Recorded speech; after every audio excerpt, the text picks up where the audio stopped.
25 दिसंबर 2021 को James space telescope को launch किया गया था, जो एक माह के बाद 24 जनवरी 2022 को अपनी मंजिल तक पहुंच गया था और 2 फरवरी 2022 को इसने अपनी पहली तस्वीर खींची थी, जिसके ऊपर मैं ऑलरेडी वीडियो बना चुका हूं।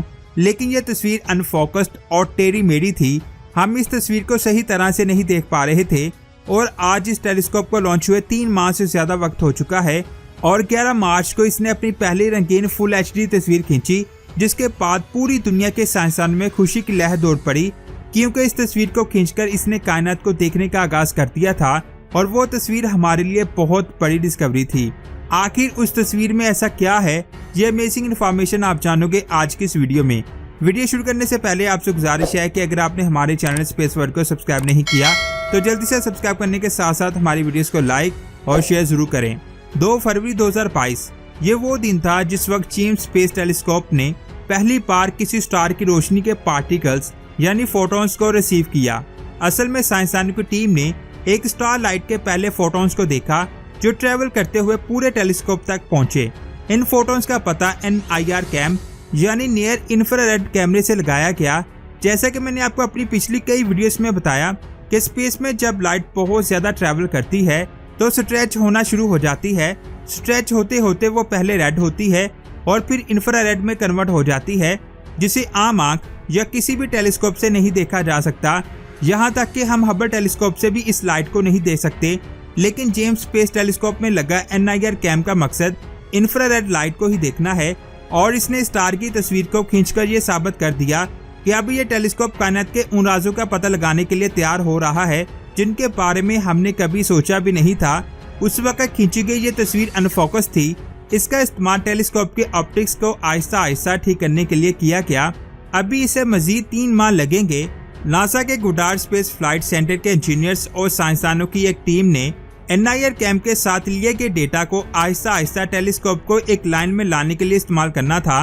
टेलीस्कोप के अलाइनमेंट के लिए साइंसदानों की team 1/6 scale model test bed का इस्तेमाल करेगी। इस मेथड का इस्तेमाल उन्होंने कई बार दूसरे टेलीस्कोप को अलाइनमेंट में लाने के लिए भी किया है और इस बार इस मेथड का इस्तेमाल जेम्स स्पेस टेलीस्कोप पर किया गया। ये अमल 3 महीनों में 7 बार किया जाना था और इन 3 महीनों में इस स्पेस टेलीस्कोप ने कायनात की बहुत सारी तस्वीरें खींची। ये कायनात की फाइनल खूबसूरत तस्वीरें नहीं थी। इन तस्वीरों को टेस्ट के तौर पर खींचा गया और अब वह वक्त आ गया जब जेम्स स्पेस टेलीस्कोप ने किसी स्टार की पहली रंगीन तस्वीर खींची, जिसको आगे मैं डिटेल से एक्सप्लेन करूंगा। जैसे कि आपको पता है जेम्स स्पेस टेलीस्कोप का मिरर 18 सेगमेंट्स पर मुश्तमिल है। ये सब मिलकर किसी एक चीज को अच्छी तरह से देख पाते हैं। ये सेम उसी तरह है जैसे हमारी दोनों आंखें मिलकर एक चीज को देख पाती हैं, उसी तरह ये मिरर मिलकर एक चीज पर फोकस कर पाएंगे। साइंसदानों ने मिरर के सभी सेगमेंट्स अपनी जगह पर सेट होने के साथ और टेलीस्कोप के सभी आलात को ऑन करने के बाद टेलीस्कोप को तैयार करने और कैलिब्रेट करने के लिए दूसरे इकदाम पर काम शुरू कर दिया है। इस टेलीस्कोप पर दूसरे टेलीस्कोप की निस्बत ज्यादा टाइम लग रहा है। 2 फरवरी 2022 को नासा ने जेम्स स्पेस टेलीस्कोप को जमीन से 258 लाइट ईयर दूर एक चमकदार स्टार HD 84406 की तरफ फोकस किया, जिससे एक सीरीज की कई इमेज को कैप्चर किया गया था।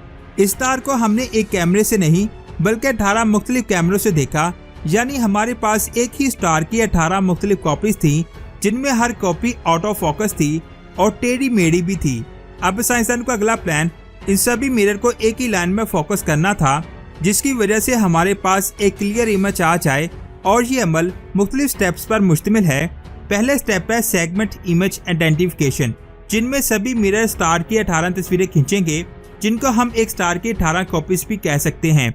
इसके बाद इसके दूसरे स्टेप अलाइनमेंट में इन सभी कॉपीज को सीधा किया जाएगा, यानी इनके फोकस को सेट किया जाएगा। उसके बाद तीसरे स्टेप में इन सभी लाइट को एक लाइन में लाया जाएगा। चौथे स्टेप में सभी रोशनी एक लाइन में आ जाएगी तो उनकी लाइट की एक्यूरेसी को सेट किया जाएगा ताकि वो मुकम्मल एक इमेज बन सके। और 5वें स्टेप का नाम है फाइंड फेस। यही वो स्टेप है जिसमें हमने उस स्टार को पहली बार कलर में देखा। हमारे पास जो पहले तस्वीर थी वो अनफोकस थी, उसकी 18 कॉपीज थी, लेकिन साइंसदान को 5वें फेस तक आने में 3 माह लग गए और इस 5वें फेस में साइंसदानों ने उस स्टार की पहली रंगीन तस्वीर खींची, जिसको आप स्क्रीन पर देख सकते हैं, जिसकी रोशनी आपको ऑरेंज रेड कलर की दिखाई दे रही होगी। और ये बहुत ही डिटेल तस्वीर है। इस टेलीस्कोप से इस तस्वीर को खींचना हमारे लिए बहुत बड़ी डिस्कवरी थी। फाइनल फेस में सभी मिरर को एक लाइन में सेट किया गया और जितनी भी गलतियां पहले फेस में थी उन सबको ठीक करके इस टेलीस्कोप ने एक फोकस रंगीन तस्वीर को खींचा। इस तस्वीर को एक बार फिर से देखें, जो देखने में बहुत ही खूबसूरत है। ये कायनात को देखने का हमारा पहला आगाज है। इस तस्वीर को 11 मार्च 2022 में खींचा गया और 16 मार्च 2022 को रिलीज किया गया। अभी इसके 2 और स्टेप बाकी हैं। एक telescope alignment over instrument field of view और दूसरा अलाइनमेंट फॉर फाइनल करेक्शन। इन दोनों स्टेप में टेलीस्कोप के बाकी सारे आलात एक्टिव हो जाएंगे। इस तस्वीर में जो भी गलतियां हैं उनको ठीक करके फाइनल इमेज हमारे पास आ जाएगी और इसके बाद हम कायनात के 2 सबसे बड़े राजों के बारे में जानेंगे। एक ये कि हमारी कायनात कैसे बनी और दूसरा ये कि क्या हम अकेले हैं। जैसे जैसे इसके बारे में न्यू अपडेट्स आएंगी उनकी वीडियोस लेकर आपकी खिदमत में हाजिर होता रहूंगा। ये बात आप जान लें कि अभी इसको मुकम्मल तौर पर एक्टिव होने में कुछ माह लगेंगे। अभी इसकी टेस्टिंग हो रही है, जिनको ये कामयाबी से पास करता जा रहा है।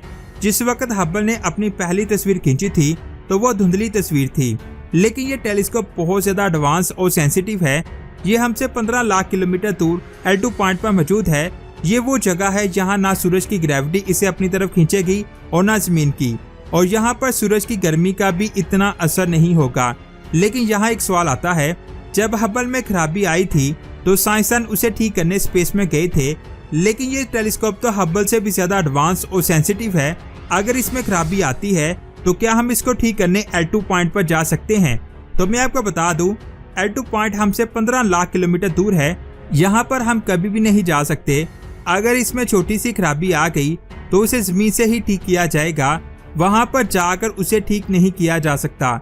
अगर उस खराबी की वजह से ये टेलीस्कोप काम करना बंद कर देता है तो अरबों डॉलर का ये प्रोजेक्ट फेल हो जाएगा। कोई भी उसे ठीक करने वहाँ नहीं जा सकता।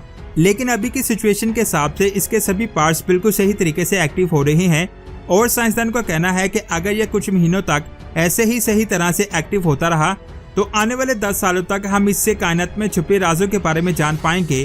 तो दोस्तों, आज की ये अमेजिंग वीडियो आपको कैसी लगी नीचे कमेंट्स करके जरूर बताएं।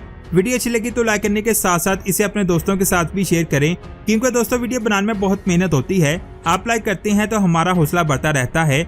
और स्पेस की ऐसी ही अमेजिंग वीडियोस को देखने के लिए हमारे चैनल स्पेस वर्ल्ड को सब्सक्राइब करके बेल आइकन को प्रेस करें। अपना बहुत सारा ख्याल रखें। अल्लाह हाफिज।